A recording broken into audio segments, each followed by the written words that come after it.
Ever wondered how your phone, your coffee, and even your sneakers can be made in 5 different countries before reaching your hands?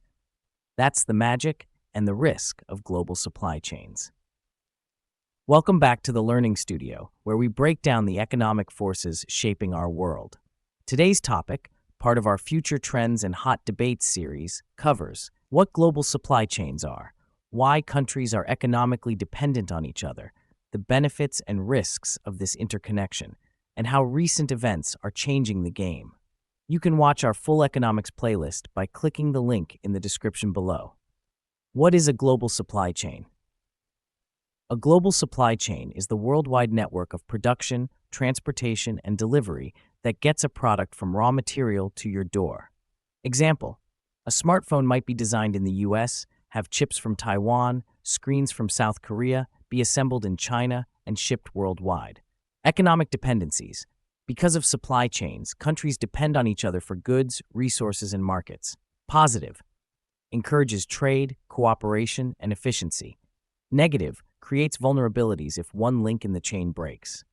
Example: the COVID-19 pandemic disrupted medical supply chains, revealing how reliant countries were on overseas production. Benefits of global supply chains: 1. Lower costs. Specialization and global sourcing reduce prices for consumers. 2. Innovation. Access to the best technology and expertise worldwide. 3. Market access. Companies can reach customers in multiple countries. Risks and challenges. 1. Geopolitical tensions. Trade wars or sanctions can halt supply lines. 2. Natural disasters. Earthquakes, floods, or pandemics can disrupt production.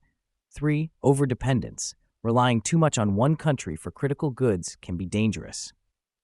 Case study: the 2021 global chip shortage slowed car production, increased prices, and even impacted gaming console availability.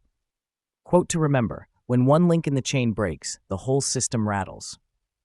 Adapted from Supply Chain Wisdom. The future of global supply chains. We're seeing trends toward diversification, companies using multiple suppliers in different regions; nearshoring, moving production closer to home to reduce risk; sustainability, greener, more ethical sourcing to meet ESG goals. Why this debate matters. Global supply chains are the lifeblood of modern economies, but they're also pressure points that can make or break stability. Understanding them means understanding how the world's economies are tied together and how quickly that balance can shift. Coming up next, a new series exploring economic megatrends of the 21st century. Follow us on YouTube, Instagram, and TikTok. Add platform icons in editing for more animated deep dives into the world's economic connections and vulnerabilities. This is the Learning Studio, your passport to the forces shaping our shared future.